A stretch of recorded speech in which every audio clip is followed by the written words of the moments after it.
Yo creo que fueron dos caminos paralelos. Primero que todo, un interés que teníamos con Arturo en relación a la obra construida de Abraham Chapira y Raquel Eskenazi, en el sentido de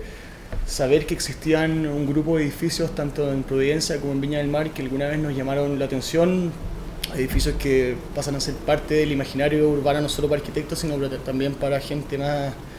que está fuera un poco de la disciplina, y siempre quisimos investigar o saber un poco más sobre esos edificios, pero era bastante difícil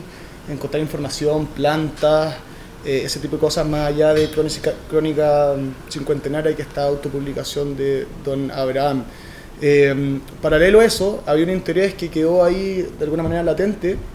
y por un hecho fortuito entramos en contacto con uno de los hijos de Abraham Chapira, y en ese momento le preguntamos si Abraham o Raquel seguían vivos, y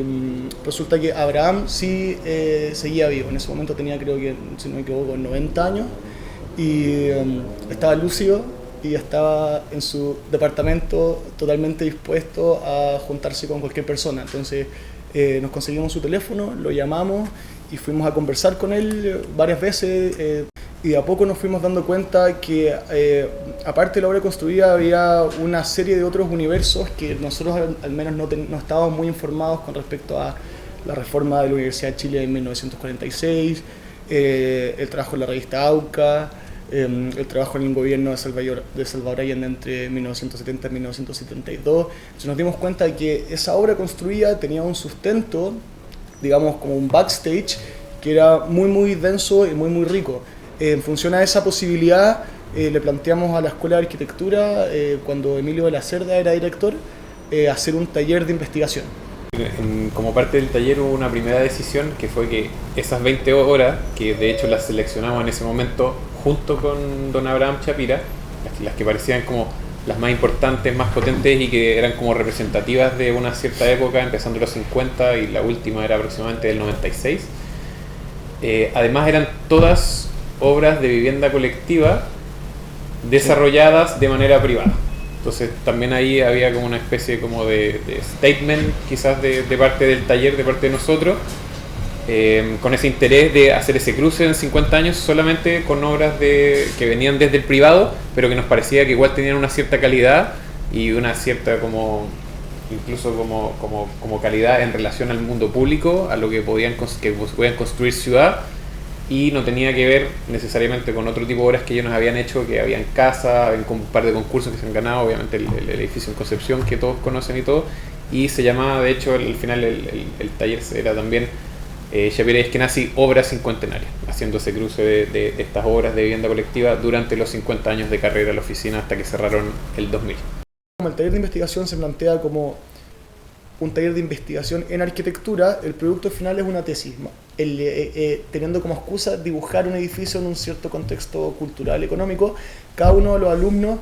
aparte de la pega muy muy difícil de redibujar un edificio donde los planos están incompletos en la municipalidad, donde los planos que se ingresan en la municipalidad son los de permiso de obra y que muchas veces están desactualizados de las obras reales, redibujar, medir, etcétera, etcétera. Cada alumno necesariamente tenía que formular un argumento a través de un paper, y creo que muchos de esos argumentos a nosotros también nos ayudaron para ordenar de alguna manera el libro, y muchos comparecen dentro del libro como un argumento general, pero también incluso específico dentro de muchas de las cosas que tratamos de decir con el ensayo, con el prólogo y ese tipo de cosas. El libro, para hacer como una monografía de una oficina, si uno quizás la compara con otras, tiene como una variedad de material, y que incluye por un lado, como decía Ignacio, esa contextualización histórica que la daba quizás al principio también el texto de Daniel Talesnik, que lo compara con otros arquitectos que están operando en ese momento de manera similar, en paralelo a SEA. Después viene Crónica Cincuentenaria, que a nosotros nos parece que, además de estar escrito de una manera como bastante fácil de leer, es probablemente uno de los pocos textos que uno puede encontrar como de historia de arquitectura en Chile que están escritos como en primera persona o desde la visión como del arquitecto mismo como profesional. Entonces te cuenta por un lado como momentos súper importantes o momentos como casi históricos, pero a la vez lo baja a cosas muy, muy simples, como cuando está vendiendo un departamento y está lleno de gente en la escalera porque quiere comprar ese departamento, le quita un poco esa idea como heroica que tenemos todos, que traemos un poco todos del arquitecto moderno, y lo baja un poco como a las cosas más pedestres. Entonces nos parecía que es un documento como bien interesante por cómo maneja esos dos ámbitos y cómo se le podría explicar, o se le puede ser muy interesante para que un estudiante lo lea o alguien que está recién partiendo también, para abrirse un poco esa imagen de todo lo que implica ser arquitecto y operar aún así en todos los ámbitos que operó Shapira y Eskenazi. Después está bueno el redibujo de las obras, que nos parecía también una cuestión como de archivo y de poder rescatarlas, porque como decía Ignacio, no hay mucho material de esas obras. Ese archivo lo tenían en la oficina, pero se perdió después del 73, entraron los militares a la oficina que ellos tenían en ese momento, a pesar de que ellos ya se habían ido a España, y eso desapareció. Luego están las fotografías de Felipe Ugalde, que en un momento partieron como para acompañar los planos, pero la verdad es que nos parecieron tan interesantes que empezaron como a agarrar así como carne propia y terminaron siendo como un capítulo en sí mismo que muestra ese registro del paso del tiempo. Y por último, hay un ensayo nuestro que le da como un poco de perspectiva a la lectura de la obra de Shapira y Eskenazi y plantea ciertas preguntas también pensando hacia adelante. A nosotros nos parecía también muy interesante la obra de Shapira y Eskenazi, no solo porque los edificios nos parecen como buenos edificios en términos como de proyecto, sino también por todo el proceso que hay detrás, donde habría que entender que ellos hacían toda la gestión, buscaban los sitios, levantaban el dinero necesario para llevar adelante los proyectos, hacían el diseño, llevaban a cabo la construcción e incluso hacían el tema de venta e incluso la postventa. Entonces, poder llevar a cabo el proceso completo y los grados como de autoría o incluso de control que eso implica como para un arquitecto, nos parecía interesante revisitarlo y cuestionarse qué es lo que se podría hacer hoy en día en relación a eso. Entonces nos parece que ahí hay como una agenda que está detrás del libro, que es como poder plantear esa pregunta, y que nos parece que hay que como lanzarla, de qué implica esto hacia adelante para nosotros como arquitectos respecto a ese mercado que crece y crece, y como que nosotros cada vez más estamos como más apretados. En ese sentido hay una lección a través de la historia de ellos de entender que como arquitectos no somos esclavos del mercado en el que por lo general criticamos, pero que somos parte activa y que debiésemos tener un rol mucho más importante no solo en manipularlo y en interpretarlo, sino que también en darle nuevas perspectivas, entendiendo que, querámoslo o no, la plata, que no se habla mucho de la plata en términos académicos, es querámoslo o no, lo que permite hacer arquitectura, ya sea plata estatal, plata privada o plata de cualquier persona. Entonces creo también que hay un debate profesional y universitario donde se ha, no sé si menospreciado, pero se ve algo como un poco feo hablar de este tipo de cosas, que si no, nosotros como arquitectos no logramos entender esos mecanismos, nunca vamos a poder querer influir de la manera o con la potencia en la que creo yo que la ciudad y la sociedad necesita que podamos hacerlo. Si lo cruzamos quizás con nuestra propia práctica, cuando a uno el proyecto le llega, cuando tú tenés un encargo,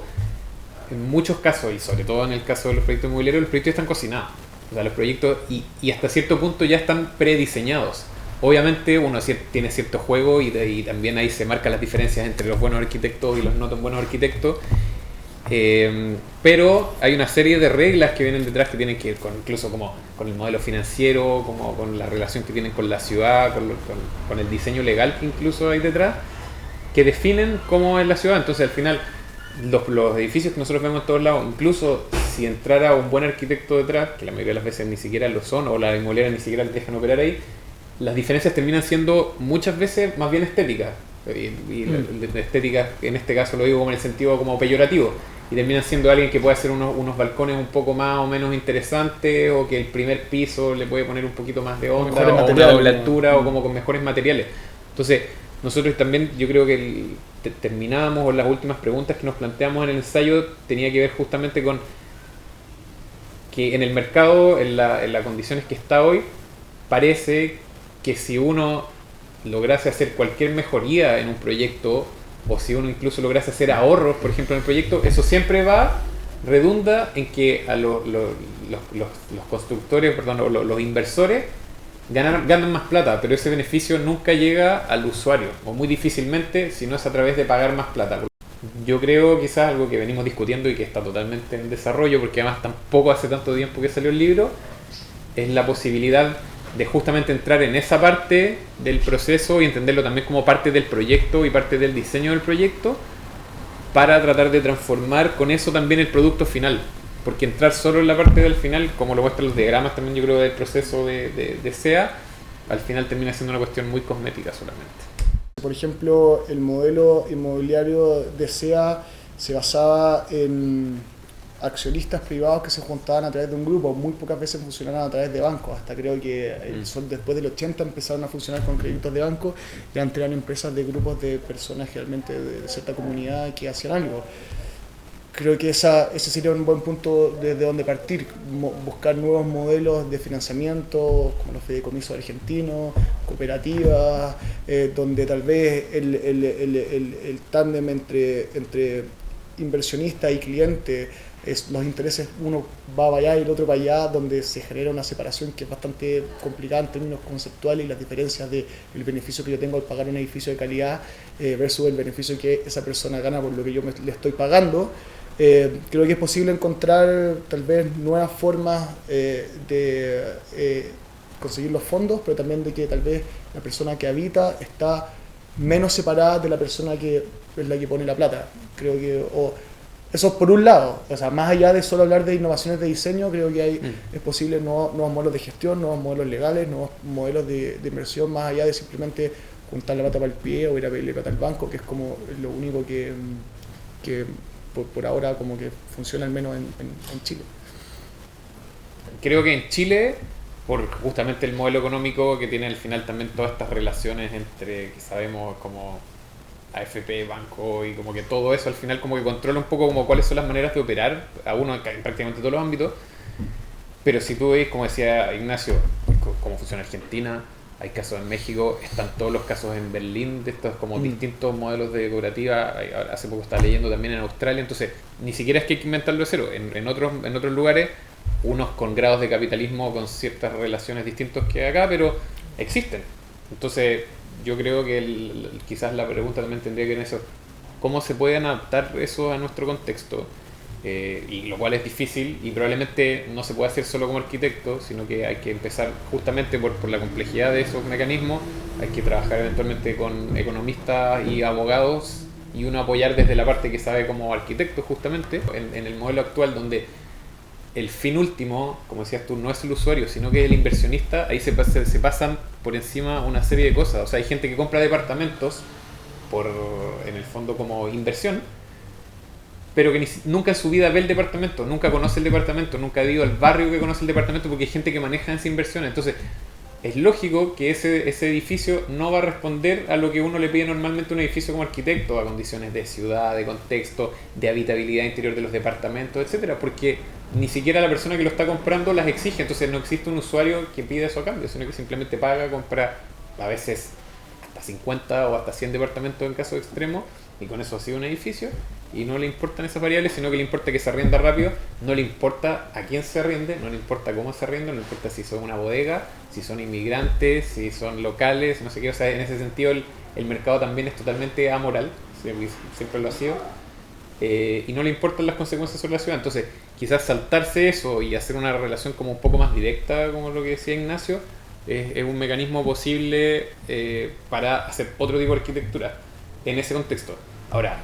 eso en términos muy generales, obviamente hay 50 pasos intermedios y decisiones ahí que hay que tomar y hay que explorar, y nosotros como la idea con el libro es que ojalá se arena ese tipo de discusiones. Claro, un comentario que nos llegó un par de veces era tratar de entender si es que era una obra canónica en términos arquitectónicos. Y lo que yo creo que no es tan así. O sea, nosotros en el libro estamos analizando una obra durante 50 años que difícilmente va a ser 100% coherente. Uno no puede exigirle un nivel de calidad constante a cualquier cosa durante ese rango temporal. Creo que el valor de Chapira Eskenazi como oficina fue la de ser capaces de entender las especificidades de las épocas que les tocó vivir, tener una posición clara en términos, creo yo, filosóficos, casi hasta morales, tener un cierto sentido de que la profesión que ellos hacían no solo tenía algo que aportar a la ciudad y a la sociedad, sino que era casi un deber. Ahí hay unos dejos medio modernistas también, pero creo que fue una oficina súper consecuente. Paradójicamente eran personas de izquierda y terminaron vendiendo edificios de lujo en Viña del Mar. Suena raro, pero hay que leer el libro para entender que no suena tan contradictorio como realmente lo fue. Entonces creo que entender el valor de una oficina por un rango temporal de 50 años que logra moverse desde la academia, desde la teoría a editorial, publicación, AUCA, trabajar en el gobierno, trabajar en el extranjero, trabajar en Chile, manejarse dentro del ciclo completo desde la gestión de un negocio hasta la postventa. Creo que hay un par de oficinas más que lo hicieron, pero al menos en el ámbito actual, cada una de esas esferas están escindidas en universos completamente independientes que se cruzan alguna vez. Pero pienso que ese es el valor de Chapira Eskenazi y todos los socios que estuvieron entre medio también, no solo Abraham y Raquel. Yo creo, y quizás para abrirlo un poco en términos generacionales respecto a esa generación que salió de la Universidad de Chile como al alero de la reforma del 46, lo más interesante, yo creo, lo más potente, y que eso también es muy distinto hoy, tiene que ver con esa especie como de vocación colectiva o visión colectiva, pero que a pesar de ser como transversal, tenía personajes muy distintos que operaban de maneras muy distintas. Entonces, nosotros en algún momento lo discutíamos, uno podría poner como dos caras de la misma moneda, exagerándolo, a Miguel Launer y a Abraham Shapira, que no eran, Miguel Launer es un poco menor, pero eran totalmente amigos, compartían una serie de valores, se cruzaron en distintos momentos con el gobierno, con AUCA en la reforma, y uno es un desarrollador inmobiliario y el otro fue un personaje que tuvo su oficina privada, que trabajaba solo en concursos públicos prácticamente, y después se dedicó a trabajar, o sea, y trabajó en el gobierno, y después su como activismo político. Entonces son como, si tú los pusieras hoy en día en la balanza, son como personas totalmente distintas y que serían probablemente como enemigos, pero que en este caso vienen de la misma generación, tienen como valores compartidos y se apoyaban incluso en muchas situaciones, y eso yo creo que hoy en día es algo que es más difícil de encontrar, y esos son solo dos ejemplos. O sea, de ahí hay muchos más que, bueno, en este momento no nos vamos a nombrar, pero que van operando en todos esos ámbitos gubernamentales, privados, de la gestión mediática, etcétera.